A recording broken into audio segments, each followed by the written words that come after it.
முதல்ல மரியாதைக்குரிய பாரத பிரதமர் தமிழகம் வருவதை மகிழ்ச்சியோடு வரவேற்கிறோம்.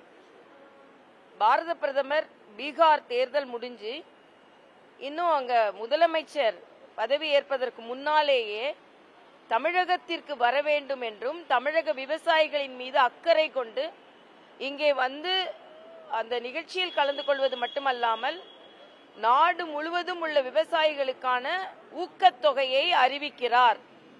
ஆனால் இதில் மிக மிக கண்டிக்கத்தக்கது என்ன என்றால், வந்தாரை வரவேற்பதுதான் தமிழ் கலாச்சாரம்.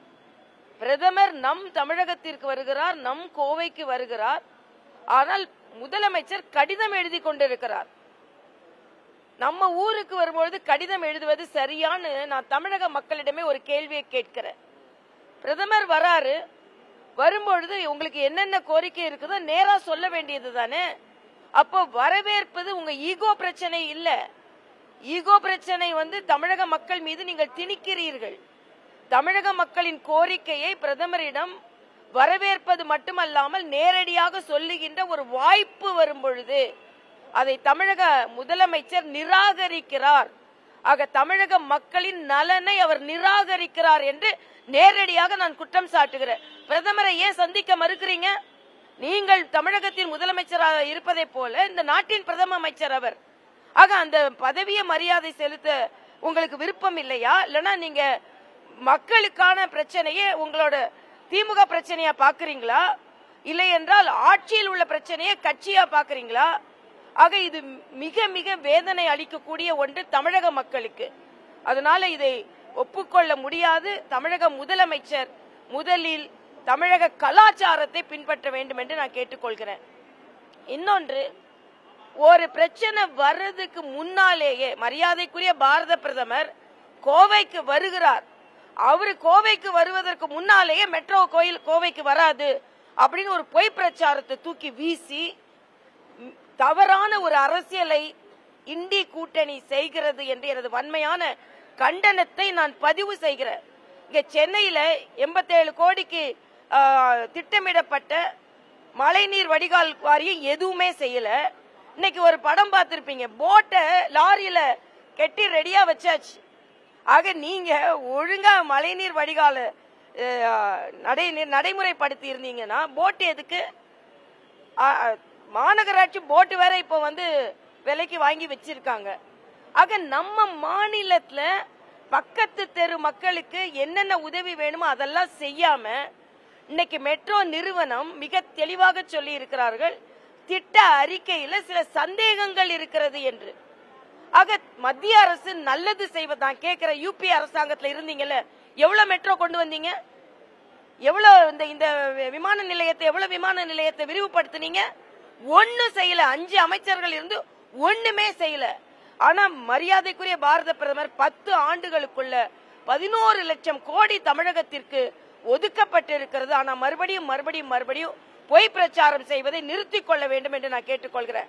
உங்களுக்கு எதிராக ஜாக்டோஜியா போராடி கொண்டிருக்கிறார்கள், ஏற்கனவே செவிலியர்கள் போராடி கொண்டிருக்கிறார்கள்.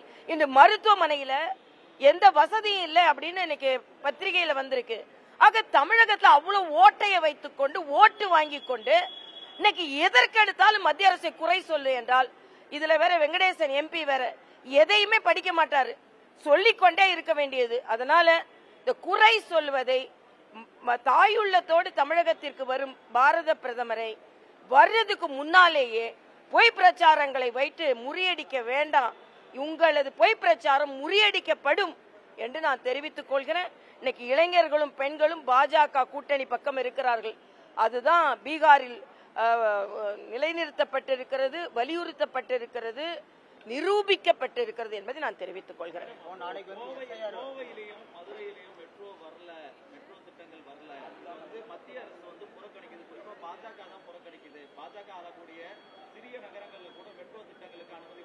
இல்ல, அதுக்குதான் நான் பதில் சொல்லிட்டேன். இது மாதிரி சும்மா பொய் பிரச்சாரம் செய்ய வேண்டாம். பாஜக அப்படி பார்த்தா மெட்ரோ ரயில் இன்னைக்கு ஒரு அறிவிப்பு வந்திருக்குது. ராமேஸ்வரத்துல இருந்து சென்னைக்கு சிவகங்கை வழியா மெட்ரோ ரயில் வரும்னு அறிவிப்பு வந்திருக்குது. இந்தியாவிலேயே அதிக மெட்ரோ ரயில் வந்தே பாரத். நம்ம அதிகமா மெட்ரோ ரயிலும் கூட, ஏன்னா மெட்ரோ ரயில பாத்தீங்கன்னா மெட்ரோ ரயில் பெட்டிகள் காங்கிரஸ் ஆட்சி செய்த காலத்துல வெளிநாட்டுல இருந்து இறக்குமதி செய்யப்பட்டது. இங்கே வந்து இன்னைக்கு நம்ம பெரம்பூர் ரயில் பெட்டி தொழிற்சாலை மெட்ரோ ரயிலுக்கான பெட்டிகளை தயார் செய்து வெளிநாடுக்கு அனுப்பி கொண்டிருக்கிறது. தமிழகம் அந்த அளவிற்கு முன்னேறி கொண்டிருக்கிறது மத்திய அரசின் ஆட்சியினால. அதே மாதிரி வந்தே பாரத், இந்தியாவிலேயே அதிக வந்தே பாரத் ரயில் கொடுக்கப்பட்டிருக்கிறது தமிழ்நாட்டுக்கு. இன்னைக்கு ஒரு வந்தே பாரத் அறிவிக்கப்பட்டிருக்கிறது. சிவகங்கை ராமநாதபுரம் வழியா மதுரை வழியா வந்தே பாரத் வரும்னு.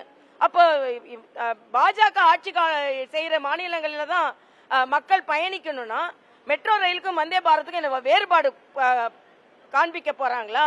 இவ்வளவு வந்தே பாரத் கொடுத்த மத்திய அரசுக்கு மெட்ரோ ரயில் கொடுக்க தெரியாதா? நீங்க தயாரித்து அனுப்புகின்ற அத்தனை திட்டங்களும் தவறாக இருக்கிறது. அதற்கு ஒரு கிளாரிபிகேஷன் கேட்க கூடாதா? அதே மாதிரிதான் 100 நாள் வேலை வாய்ப்பு திட்டம்.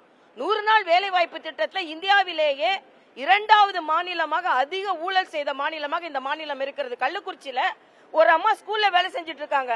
அவங்க 100 நாள் வேலை திட்டத்துல காசு வாங்கிட்டு இருக்காங்க. ஆக அப்படிப்பட்டதை தடுத்தால் உடனே இந்த கம்யூனிஸ்டுகள் வயிறுல அடிக்கிறாங்க, வாயில அடிக்கிறாங்கன்னு. யாரோட வயிறும் வாயிலும் அடிப்பது பாஜக கிடையாது, பிரதமர் கிடையாது. நீங்க தான் உங்களுக்கு தொழிலாளர்கள், உங்களுக்கு துணை புரிந்து கொண்டிருக்கிற தொழிலாளர்களை உதாசீன செய்துவிட்டு எது செஞ்சாலும் நான் அறிவாலத்துக்கு போய் பெட்டி பாம்பாய் அடங்கி விடுவோம் என்று நீங்கள் தான் இருந்து கொண்டிருக்கிறீர்கள். அதனால இன்றைய காலகட்டத்தில் மரியாதைக்குரிய பாரத பிரதமரை உள்ளார்த்த அன்போடு தமிழக மக்கள் வரவேற்றுக் கொண்டிருக்கிறார்கள். இதை பொறுத்து கொள்ளாமல் நேற்றிலிருந்து ஒரு தவறான ஒரு தகவலை மெட்ரோவை பற்றி பரவவிட்டுக் கொண்டிருக்கிறார்கள். எது எப்படி இருந்தாலும் பீகார் மக்களை போல தமிழக மக்கள் தேசிய ஜனநாயக கூட்டணிக்கு வெற்றியை தருவார்.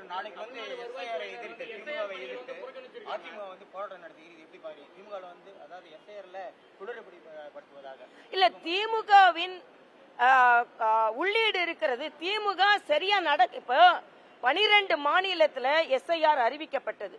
எல்லா மாநிலத்திலும் 11 மாநிலத்துல ஏறக்குறைய அது நிறைவடைய போகுது. அப்ப தமிழ்நாட்டில் மட்டும் நிறைவடையலன்னா அப்ப என்ன காரணம்?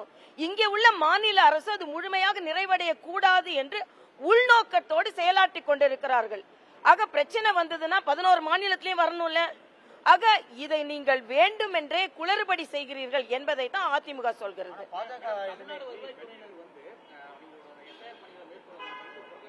இல்ல, இன்னைக்கு அறிவிச்சிருக்காங்க. தேர்தல் ஆணையம் கேட்டுக்கொண்டதற்கு இணங்க இன்னைக்கு எல்லாரோட ஊதியமும் உயர்த்தப்பட்டிருக்கிறது. இப்ப செய்தி வந்திருக்குது.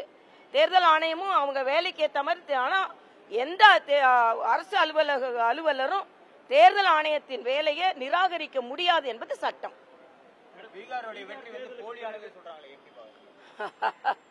பட்டவர்த்தனமா மக்கள் ஓட்டு போட்டு இத்தனை கோடி பேர் ஓட்டு போட்டிருக்காங்க, இத்தனை பேர் வெற்றி பெற்று. நான் கேட்கிறேன், 40 உங்களுக்கு வரும்பொழுது உடனே வாக்காளர் மெஷின் நல்லா வேலை செஞ்சிருது, எல்லாமே நல்லா இருக்கு, எந்த பிரச்சனையும் இல்ல.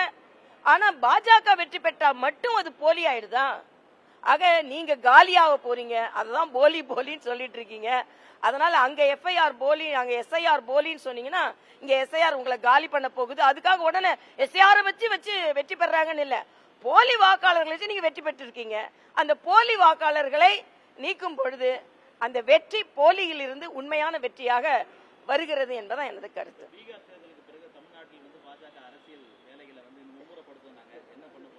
நாங்க இப்போ மும்முரப்படுத்திக்கிட்டு தான் இருக்கோம். பீகார் தேர்தலுக்கு பின்னால் இல்லை, ஏற்கனவே நாங்க எல்லா இடத்திற்கும் சட்டமன்ற உறுப்பினர்கள் பொறுப்பாளர்கள் போட்டாச்சு. பணி நடந்து கொண்டு இருக்கிறது. இன்னைக்கு மரியாதைக்குரிய பாரத பிரதமர் கூட்டணி கட்சி தலைவர்கள் எல்லாம் கூட வரவேற்க இருக்கிறார்கள். ஒரு நல்ல திருப்பம். உண்மையிலேயே பாரத பிரதமர் பீகாரிலிருந்து வெற்றியோடு இங்கே வருகிறார். அந்த வெற்றி இங்கும் பிரதிபலிக்கும் என்பது எனது கருத்து. நன்றி.